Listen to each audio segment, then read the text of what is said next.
s'éparpiller dans la salle alors qu'il y a suffisamment de place ici devant. Les premières places sont pour les premiers qui arrivent.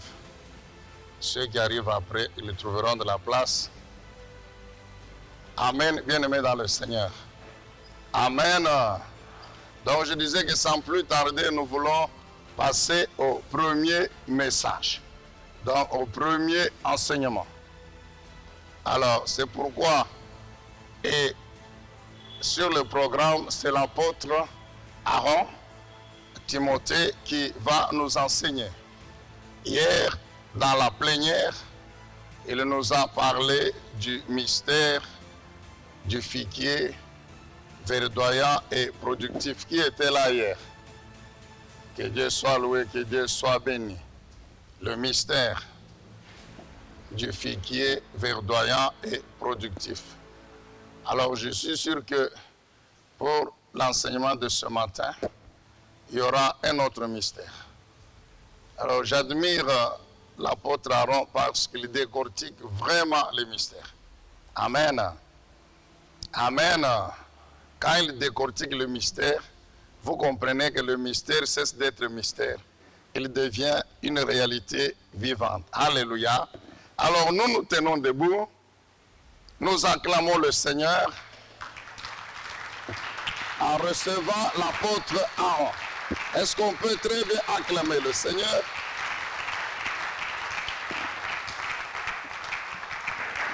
Merci. Merci. Alléluia. Amen, amen. Nous disons encore merci au Seigneur pour ce matin, pour l'opportunité qu'il nous donne encore de partager avec vous la parole du Seigneur. Je dis encore merci au bishop Zacharie pour l'invitation et le temps que nous sommes en train de passer avec vous dans la présence du Seigneur. Cette célébration est un temps de grâce, un temps de bénédiction, un temps de grandes choses que le Seigneur est en train non seulement de vous donner, mais aussi de bénir votre vie. Je veux qu'on se tienne un peu debout. Pendant même une minute, nous levons nos deux mains, nous voulons prier. Dis au Seigneur, Père, j'ai encore besoin de toi. Je veux que tu me parles, je veux que tu me communiques encore ta pensée. C'est une nouvelle journée que le Seigneur nous donne. Nous sommes là ce matin, nous serons là le soir. Demande à Dieu de te parler, de te communiquer sa pensée, qu'il change ta vie encore aujourd'hui et qu'il te bénisse abondamment. Au nom de Jésus-Christ, élevons nos voix et prions. Éternel notre Dieu et notre Père, nous voici encore au-devant de toi parce que nous avons soif de toi, Seigneur. Nous avons besoin de ton règne. Nous avons besoin de ta parole. Nous avons besoin de tout ce qui vient de toi. Nous voulons disparaître afin que toi tu apparaisses. Nous te donnons la première place et nous voulons que tu parles à nos cœurs. Que tu bénisses chaque vie ce matin. Que la parole, l'enseignement qui sera donné ce matin soit une bénédiction, Seigneur, pour ton peuple. Dans le nom de Jésus-Christ, notre Seigneur et notre Roi, nous venons ainsi de prier. Amen. On acclame le Seigneur avec joie. Alléluia. Nous allons prendre nos Bibles comme Papa Zacharie venait de le dire. Hier, nous avons parlé sur le mystère du figuier verdoyant et productif. Et je vais continuer ce matin sur ce mystère-là afin de vous ajouter encore quelques éléments qui vont vous aider et vous bénir abondamment. Donc nous prenons Luc 13 là. Nous lisons à partir du verset 6 jusqu'au verset 9. Nous faisons la lecture au nom de Jésus-Christ. Est-ce qu'on peut se tenir debout? Luc chapitre 13. Nous lisons à partir du verset 6 jusqu'au verset 9. La Bible dit, il dit aussi cette parabole. Un homme avait un figuier planté dans sa vigne. Il vint pour y chercher du fruit, il n'en trouva point. Alors il dit au vigneron, voilà 3 ans que je viens chercher du fruit à ce figuier et je n'en trouve point complet, pourquoi occupe-t-il la terre inutilement? Le vigneron lui répondit, Seigneur, laisse-les encore cette année. Je creuserai tout autour et j'y mettrai du fumier, parole du Seigneur. Alléluia. Que le Seigneur vous bénisse. Je vous ai dit ici que la première des choses, le propriétaire du figuier ne l'a pas placé, mais il l'a planté. Alléluia. Il a planté le figuier dans son champ. Dans son champ, il a planté le figuier. Parce qu'il avait besoin de fruits.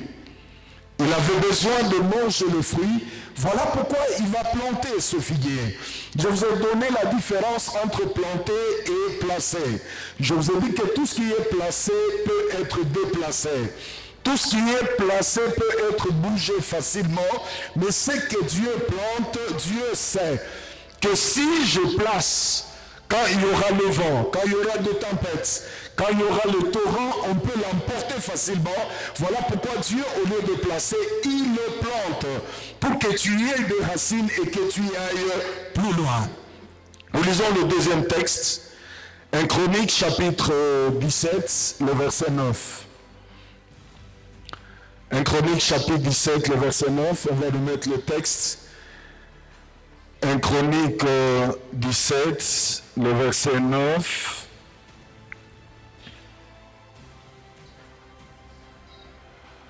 La Bible dit, j'ai donné une demeure à mon peuple d'Israël et je l'ai planté pour qu'il y soit fixé et ne soit plus agité.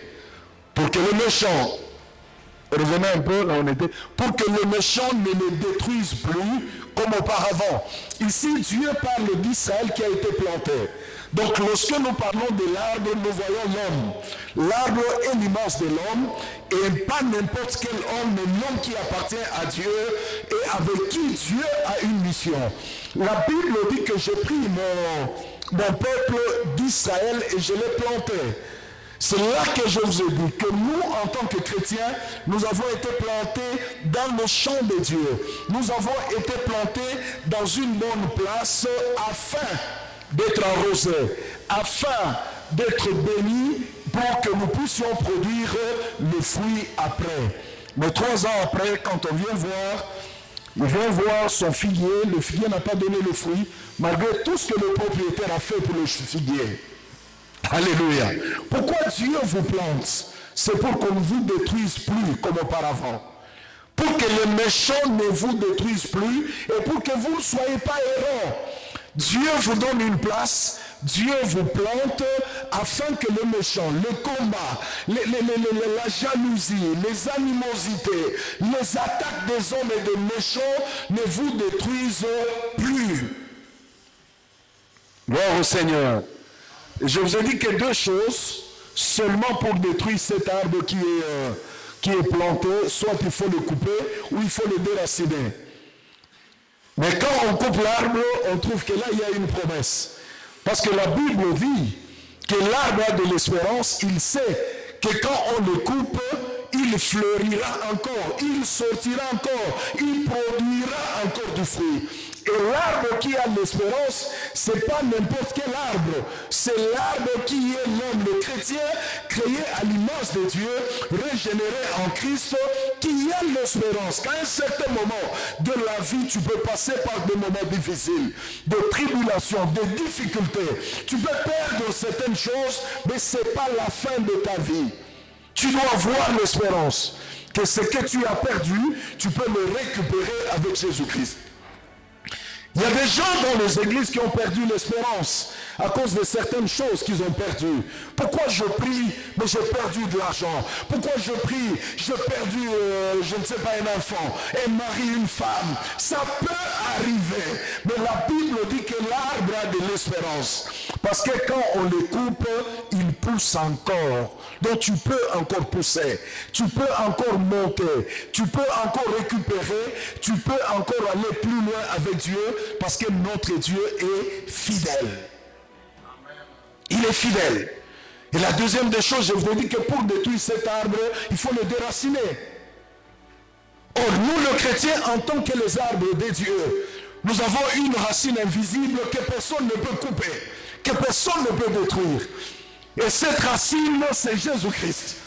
Nous ne sommes pas connectés à n'importe qui et n'importe quoi, mais nous sommes connectés, nous avons comme base, comme sous-bassement, Jésus-Christ de Nazareth. Et tous ceux qui se confient en l'Éternel, ils ne seront jamais confus. Celui qui veut te détruire doit d'abord détruire le Seigneur. Et comme personne ne peut le détruire, ça veut dire que toi aussi, personne ne te détruira. Tu peux réussir, tu peux avancer, tu peux devenir verdoyant, tu peux produire et tu peux devenir important dans la vie, peu importe ce que tu as connu hier.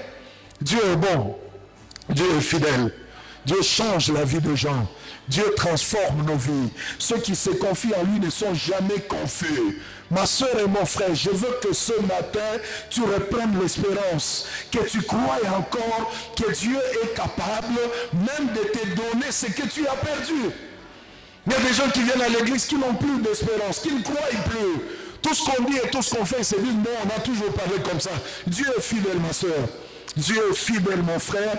Il y a certaines promesses qui peuvent prendre le temps, mais elles finissent toujours par se réaliser. Ce que tu es aujourd'hui, ce n'est pas ce que tu étais hier. Nous sommes en train de célébrer 20 ans ici. Ce que l'église, la nouvelle cité de David aujourd'hui, ce n'est pas ce qu'elle était hier. Alléluia. Les conditions dans lesquelles nous prêchons aujourd'hui, ce n'est pas les mêmes conditions d'hier. Dieu est capable. Il n'est pas le Dieu qui change seulement la vision, mais il est le Dieu qui change aussi la vie de ceux qui sont dans la vision. Alléluia.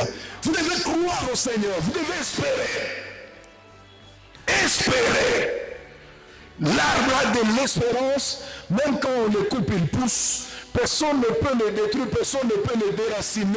Là où Dieu t'a placé, c'est là que tu fleuriras, tu pousseras et tu monteras encore plus haut. Alors je vous ai dit que cet arbre doit être verdoyant, productif. Verdoyant, c'est pour toi-même, c'est ta bénédiction. Le Seigneur te bénit, les gens te regardent, tu es verdoyant, tu es bien, ton extérieur est bon, mais productif, tu deviens un canal de bénédiction pour les autres. Nous disons Amen. Donc la bénédiction de Dieu te bénit toi et bénit ceux qui sont autour de toi. Dieu n'a jamais béni un homme pour lui-même. Quand Dieu nous bénit, c'est pour devenir une bénédiction pour les autres. On voulait couper cet arbre, mais le vigneron a dit non, qu'on lui donne encore une année. Vous savez que Dieu, tout le temps que l'Église passe sur la terre, c'est seulement une année. Et ça s'appelle l'année de la grâce que Dieu nous a donnée. Cette année de la grâce, afin que nous produisions du fruit. Nous n'avons qu'une année. Regarde ton voisin, dis-lui, on n'a qu'une année. Ne sois pas distrait sur la terre, on n'a qu'une année. Peu importe le nombre d'années que tu peux faire sur la terre, mais nous, en tant qu'Église, Dieu nous a donné qu'une année. Au lieu qu'on nous coupe, on nous a accordé une année. Et pendant cette année, nous devons produire le fruit et nous devons faire de grandes choses avec Dieu. Est-ce que nous pouvons dire Amen? Alléluia. Alors ce matin, je voudrais te donner quelques principes.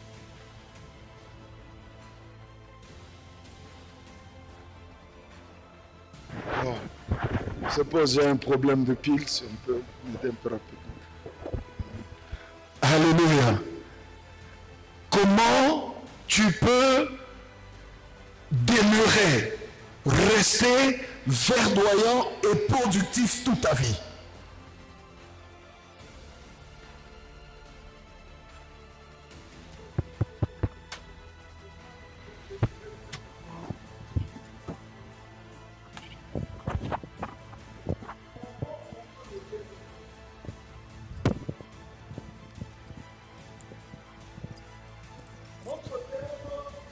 Saint-Esprit et l'abondance. Le Saint-Esprit et l'abondance. Je veux Alléluia. Montrer comment on peut demeurer verdoyant, comment demeurer dans l'abondance, comment continuer à voir quel que soit le temps et les circonstances. Parce que le Dieu que nous prions, il est le Dieu réellement qui donne l'abondance, qui donne la brillance, qui nous rend verts, mais aussi qui nous rend productifs. Alors comment? Le premier principe important que j'aimerais donner à l'Église, parce qu'il y a beaucoup de gens aujourd'hui qui se perdent. Bien-aimés dans le Seigneur, le Dieu que nous prions, il est réellement le Dieu d'abondance. Mais la première des choses, Dieu veut que ceux qui le prient, ceux qui le servent, marchent dans la crainte de Dieu. Le plus grand principe, tu veux aller de l'avant, tu veux progresser, tu veux vivre l'abondance, ça ne viendra pas seulement par des cris, pas seulement par de prières, mais aussi par ta crainte de Dieu dans ta marche avec le Seigneur. Beaucoup de gens aujourd'hui dans l'Église ont perdu la notion de la crainte de Dieu. Et là, on va nous mettre Psaume chapitre 1, le verset 1 à 3, le texte que le pasteur Daniel a donné aussi hier là. Et l'homme qui ne marche pas selon les conseils des méchants, qui ne s'arrête pas sous la voie des pécheurs, qui ne s'assied pas en compagnie de moqueurs, mais qui trouve son plaisir dans la loi de l'Éternel. La Bible dit qu'il est comme un arbre que l'Éternel Dieu a planté près d'un courant d'eau, dont le feuillage ne se flétrit point. Dont le feuillage ne se flétrit point. Ça veut dire qu'il reste verdoyant. Et tout ce qu'il fait lui réussit. Bien-aimé, la prière ne résout pas tous les problèmes de la vie. La prière est l'un des principes du royaume, mais au-delà de la prière, il y a des choses que nous devons faire. La prière, c'est une portion de la parole, parce que c'est la parole qui nous demande de prier. Nous avons aujourd'hui des personnes qui prient beaucoup, des serviteurs qui aiment de prière. Nous tous, nous prions, de marathon à marathon. Mais la plupart des personnes ne marchent pas dans la crainte de Dieu. Tu veux voir la gloire de Dieu. Tu veux contempler le miracle de l'abondance dans ta vie, dans ton milieu. Prends la décision à marcher dans la crainte de Dieu. La crainte de Dieu, c'est pas seulement public. C'est pas ce que tu dis aux gens, je crains Dieu, je marche avec le Seigneur.